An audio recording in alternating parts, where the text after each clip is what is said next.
Hello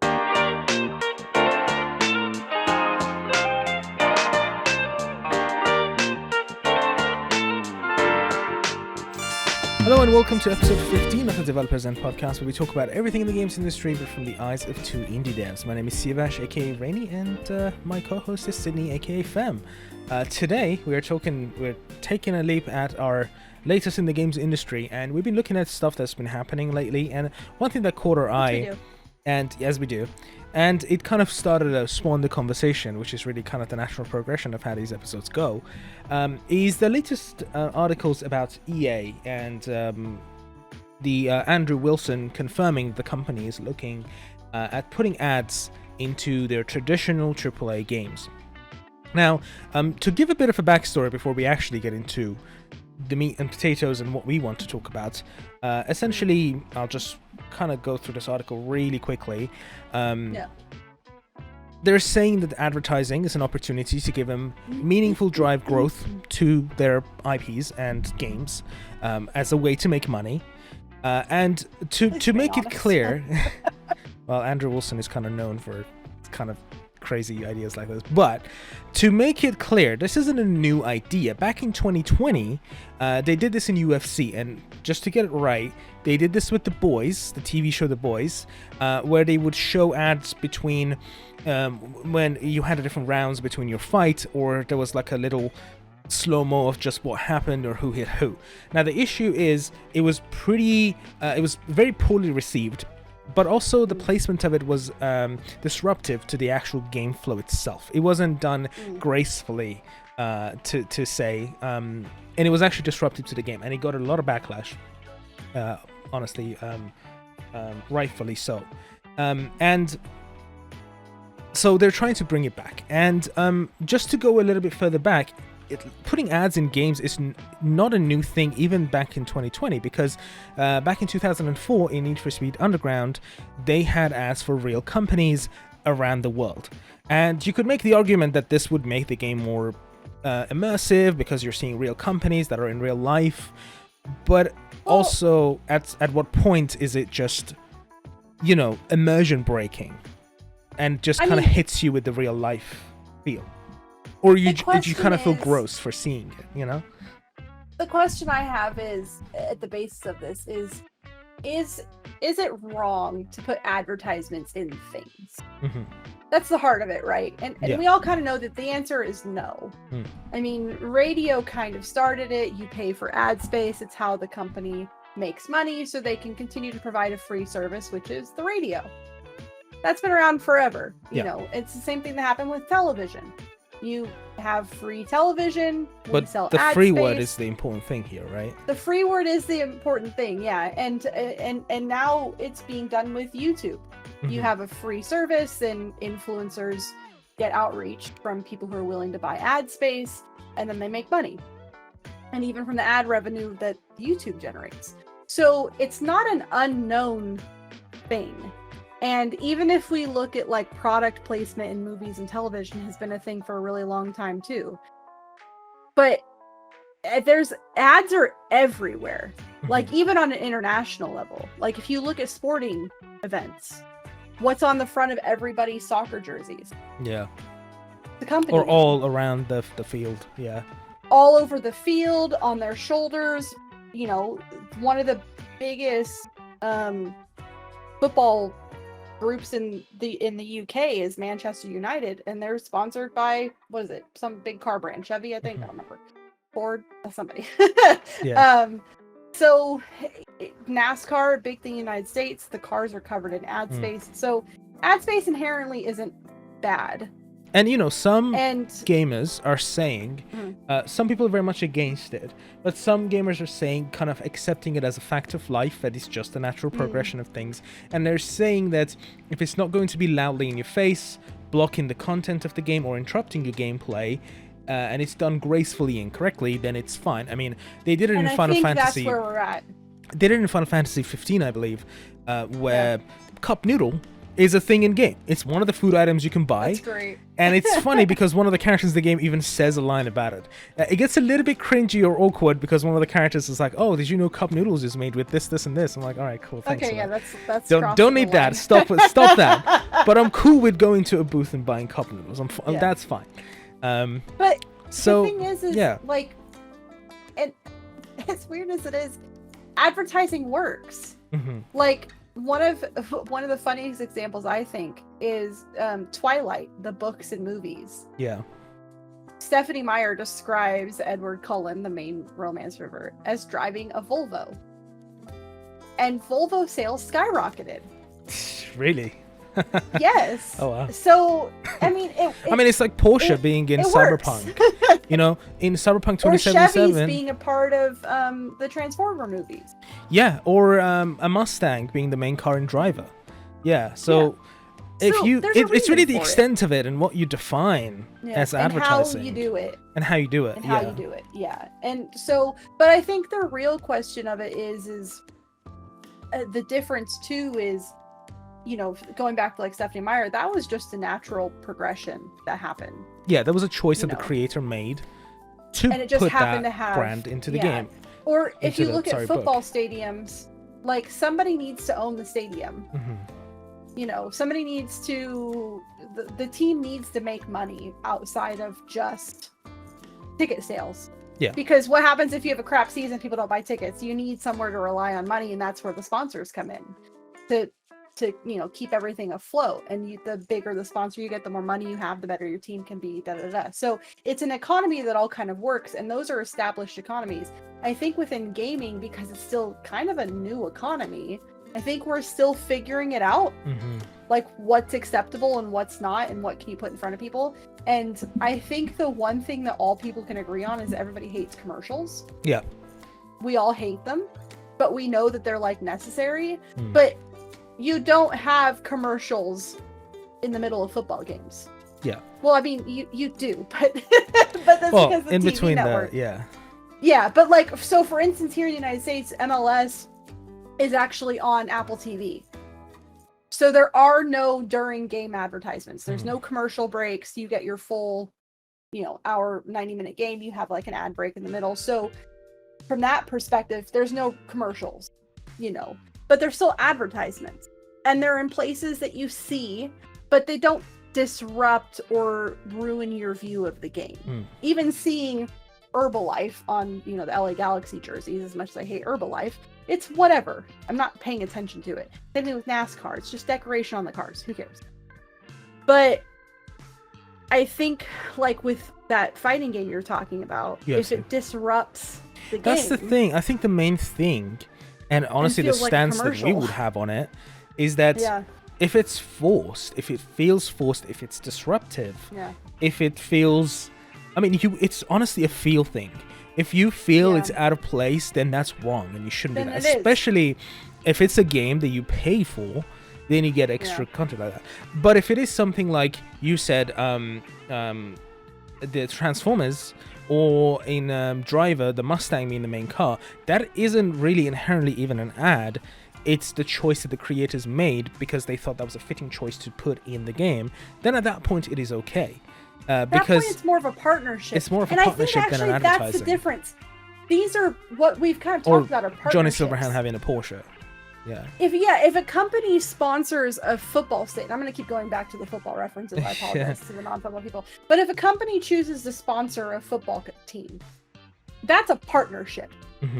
You're going in on this together. The success of the football team influences the sponsor and the other way around. Whereas an advertisement, specifically as just an advertisement, suggests that there was no partnership. And if there's no partnership, it kind of comes down to, like, was the ad space filled naturally because it was just there? Or was it created specifically for the purpose of making money? And I think when you fill the ad space naturally, it doesn't feel as gross. So, you know, like putting a name on a jersey. It's, well, we're going to put stuff there anyway. People are going to be looking at it. Might as well put a sponsor on there.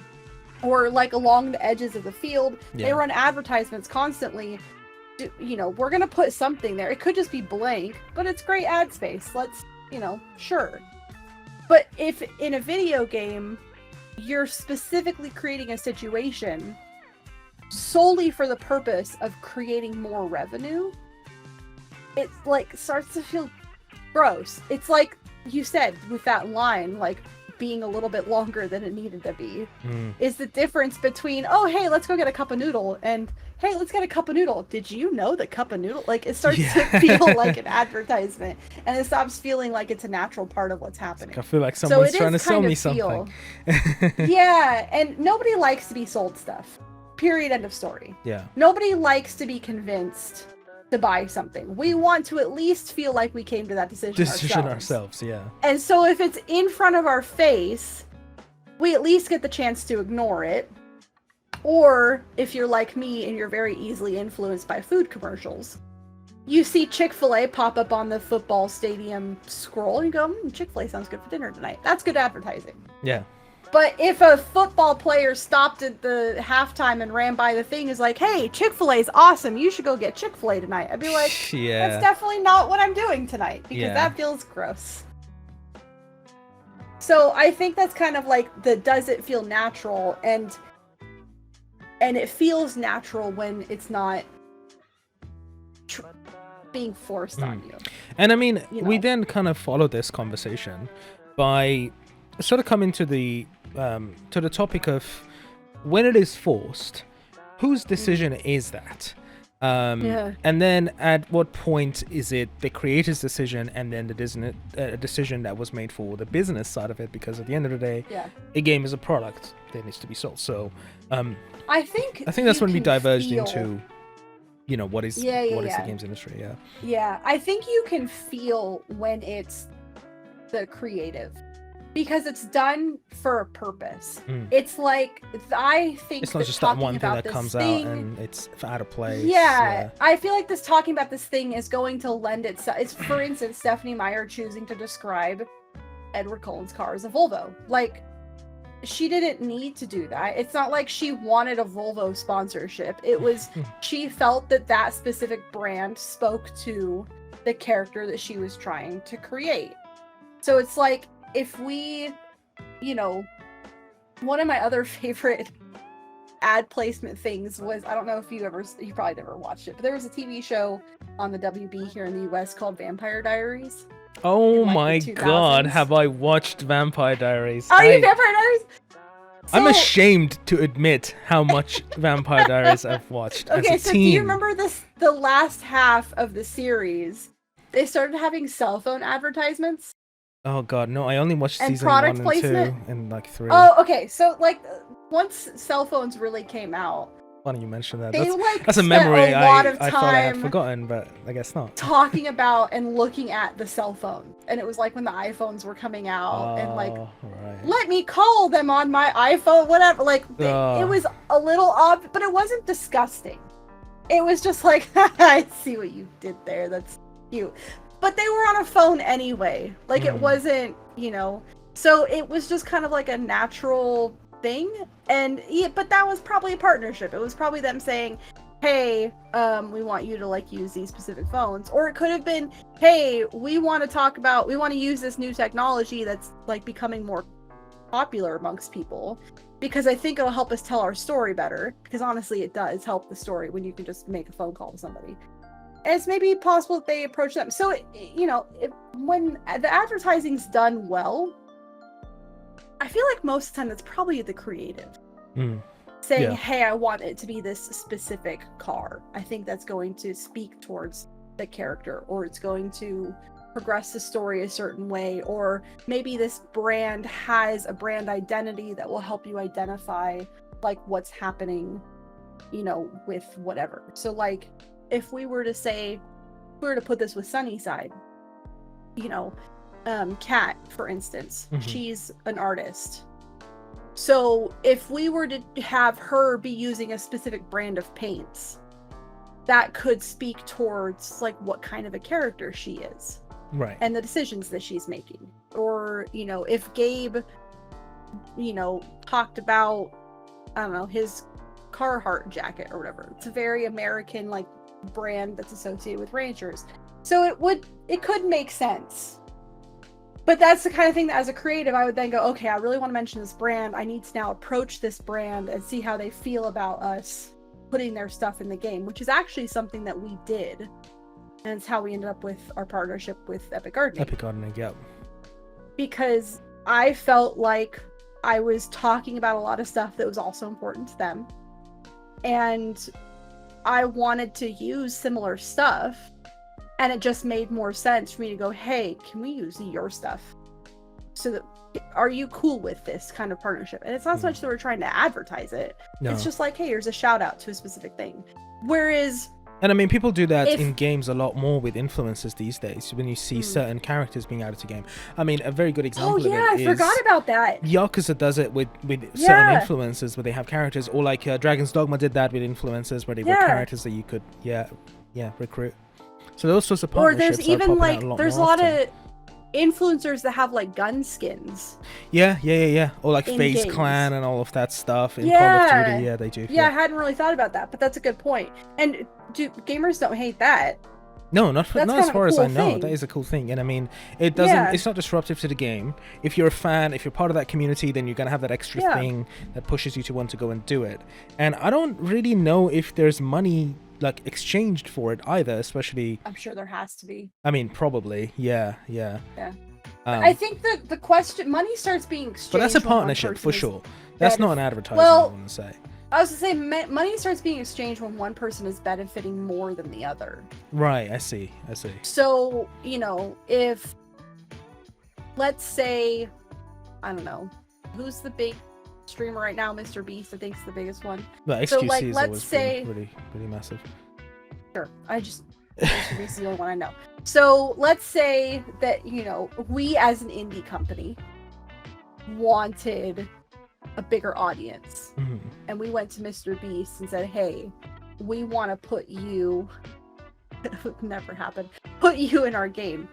That's something that we would have to pay him because we're getting that bigger audience. Funny enough, I did reach out to a YouTuber back in the day, even before Kickstarter was a thing, and asking if they were cool to do a partnership and us including them in the game as an NPC.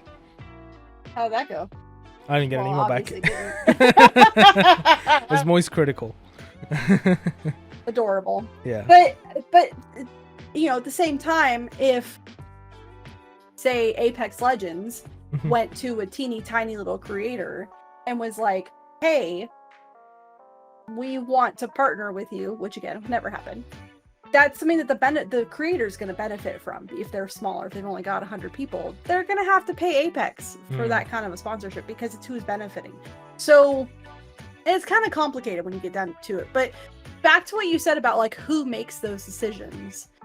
I think when it starts to feel like the benefit is specifically to whoever's doing the advertising, more so than it's being advertised in. I think it's safe to say that they're the ones who are getting more of the money. Yeah. If that makes sense. So like, when you have a situation where you're creating more opportunities for a business to make money, and these are opportunities that are outside the natural progression of wherever art space you're in, is when it starts to feel gross. And that's usually when there's companies involved, I feel like. Yeah. So it's kind of like, here's a good example. So everybody knows that I love Josh and Ollie and the Korean Englishmen. Those are, I think I've talked about them a little bit. And Sorted is another. There are very few influencers that I follow, but Sorted is one of them. Josh and Ollie from they have 2 channels. They have Jolly and they have the Korean Englishman. I follow them a lot. And if you don't know the Korean Englishman, he's done a lot of interviews with very famous people introducing Korean food to them. So he did one where he like introduced Korean food to Ryan Reynolds on his like way to a red carpet event. He did one with like the Avengers. He did one with Spider-Man. It's like he's well known. He's very famous in Korea. And he recently did a sponsorship where he got sponsored by Coca-Cola, which massive. Arguably, that's massive. Yeah. Like that's a huge deal. But and arguably that has absolutely nothing to do with what his channel's about. It's not Korean. It's not, it's not a British company. Like he has nothing to do with Coca-Cola. But it made sense because of the particular situation he was in. The person who was on his episode is a lover of Coca-Cola, and that's very widely known. And the specific thing that they were doing is that Coke, I guess, put together like a special book in Korea of restaurants in Korea that go well with Coca-Cola. Okay. So it made sense. Yeah. It was something that, okay, this now fits. We get this. But if he was in Korea at a Korean restaurant advertising Ford Motor Company, like, it doesn't, the advertising needs to make sense and it needs to fit with what you're talking about. If I'm watching a male streamer in his mid to late 40s and he starts talking about shaving cream, okay, that makes sense. Yeah. If he starts talking about Barbie, I'm gonna be going, yeah. What's going on? Yeah. So kind of like, you know, with SunnySide, the Epic Gardening partnership just made sense for us. It was perfect. Because that's what the whole game is about. And if we wanted to put advertisements for Epic Gardening in the game, it's going to make sense. It's not going to feel super And weird. it was a natural progression. I mean, the idea for the hose came from them. From watching their channel. Watching their channel. I mean, they influenced the game in more than obvious ways. So when we actually added the app for them and using their branding in there, it was a pretty natural progression, and it fit right into place. Yeah. Yeah, but if you were to be walking through Higashi and you saw an advertisement for, again, Ford Motor Company, KFC. which is okay, well, no, KFC would actually make sense. Unless it's Christmas, KFC wouldn't. Yeah. KFC's big in Japan, but Ford Motor Company just doesn't really exist, and not really. I'm just hungry right now. Like, why is that there? Maybe you're just hungry. I am. But so I guess the place I kind of wanted to go with all this is like, this is an industry, right? Where everybody needs to make money for their work. I think that's a fair statement for everybody to agree on. Everybody needs to get paid, because you can't keep doing the thing if you don't get paid. You can't keep making art if you don't have money to feed yourself. So within the games industry, I think there's a lot of blurriness of like, who is responsible for what decisions? And when things go bad, who do we blame? Because we always want to blame people. Yeah. And I feel like a lot of time publishers get blamed for developers making bad decisions. Developers get blamed for publishers making bad decisions, or they both get blamed for like the media making bad decisions. So I kind of wanted to talk about like, where are the lines between these different facets of the games industry? And how do you know when it's one group doing something shady over the other group? Because like, I'm the kind of person that I guess I believe in justice, right? Like, that's I think that people should, I don't think that anybody should ever be blamed for something that's not their fault, and I don't think that people should get passes, you know, when they've done something crappy, because like, I don't believe in scapegoating either. So if we look at, for instance, I think the best example of this is what happened with Sony and Arrowhead recently with Helldivers 2. Yeah. If you don't know about what happened. Oh God. Yeah. Basically what happened was Sony decided that, well, let me rephrase it. It was announced that in order to continue playing Helldivers 2 on PC, you would have to sign in on your PC to your PlayStation Network account, which can be very confusing for people, especially if you're a PC player only and you don't own a PlayStation. So now you have to make an account. Is it a horrible thing? Is it going to cost you money? No, but it's still like, ugh, I don't want to do that, you know? And so you feel like you're forced into a decision that you shouldn't have to make in the first place. Now, to be fair to some of the arguments in favor of it, it is something that like Origin has made you do, Blizzard's made you do that for a long time. But Ubisoft the difference is, Ubisoft too, but the difference is those are publishers And Sony is a publisher, but they're also the producer of game consoles.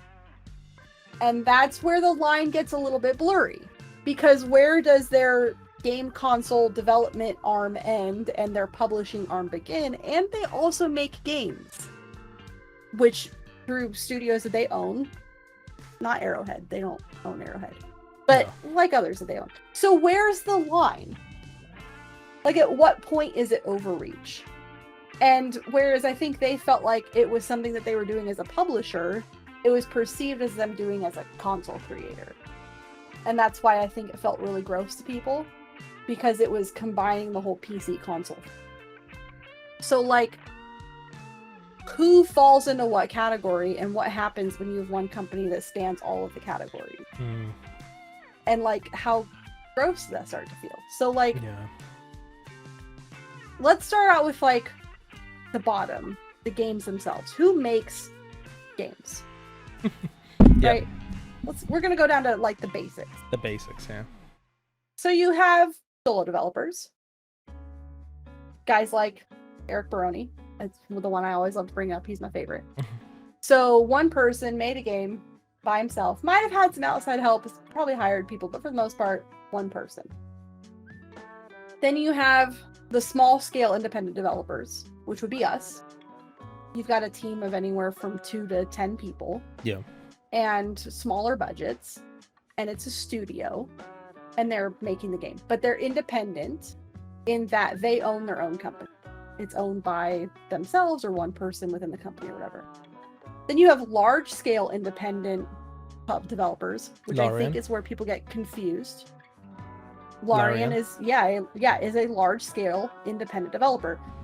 And I think where people get confused with the Those word are the creators indie, of Baldur's Gate, by the way, if you're unaware. Baldur's Gate, yeah. People get confused with what indie means, because they think it just means, oh, you're a small group. Yeah. But that's not what indie means. No. Indie means independent. Or the game looks a certain way. Yeah. Yeah, but independent just means you're not a publicly traded company. That's really all it means. That's yeah. If you want to get to the definition of the word, that's it. Yeah. So as soon as you start going into a publicly traded situation where you're on the stock market, or you're incorporated, or you have multiple owners, that's when you start getting into the bigger stuff, which is what I would say a large scale publicly owned developer. Something like, I don't know, Bungie is independent? No, they just got bought. Yeah. Are there any large scale? I could only think of Larian, honestly, when it comes to But I would say that they're still independent. Yeah, I'm thinking of large scale publicly owned developers that aren't owned by a publisher. There aren't a lot left anymore. Most of them have been bought up by publishers. Especially in the recent years, yeah. Yeah, so if we're going to go with publicly was owned, like that at some point, but they're definitely not anymore. Yeah, so the ones that are now publicly owned are all of the big AAA companies that you know. And that's why they're not independent anymore, because they're publicly owned and traded. So, you know, I can't even think of studios anymore, because they've all, but Activision, Blizzard, BioWare, who've all been bought up and are part of publicly owned companies. So, and that's where the AAA kind of comes from. It's part budget, but it's also like who's funding it. Yeah. You know, and so that's where you get the games that are being made. Then you have people who sell games. That's like the second arm of the industry. And the people who sell games really are the developers who self-publish and the publishers. And that's kind of it. Yeah. I mean, yeah. So you have a little bit of crossover there. If you have a solo developer who publishes themselves, they're a developer and a publisher. And sometimes you end up, I think a lot of it in our area, the small and large independent studios who are published by large publishers. And there can be some confusion at that level of like who's making what decisions. Right. Do you mean like companies that do a lot of indie publishing, like yeah, like Devolver, like Merge, like our publisher, yeah. Tiny Build, I was thinking that, yeah. Who are some others that have survived? Team 17. Team 17's a big one, yeah. So in those situations, you often have small developers, mid-sized developers, even large independent developers who are published by a publishing group, and you've got two separate entities that are kind of fighting for control, really. And so anything that happens within the game is the developer, and anything that happens with how the game is sold, where it's sold, how much it costs, how it's distributed, that's all publisher stuff. And the two, they communicate, but they don't really cross over. I can't make decisions on the publishing side, and the publishers can't make decisions on, unless it's in our contract. That's all complicated. So, and I think the other arm of it really is like media, is or the people who talk about games. So that would involve influencers too. And so, and then all three groups kind of work together, but like there can be some weird crossover as to like, for instance, I think media a lot of times can drum up drama. Like I'm thinking like Kotaku, IGN, Yeah. you know, Gamergate, all that kind of stuff can drum up drama for developers who like, we're just here trying to make a game that has a diverse cast. And then the media points out that we have a diverse cast, and then now everybody's all pissed off at us for trying to shove diversity down their throat. Yeah. Whereas like, but those two things don't go together, you know? Yeah, you certainly don't want to undermine the power of it, and who is it going to hurt at the end of the day? Yeah.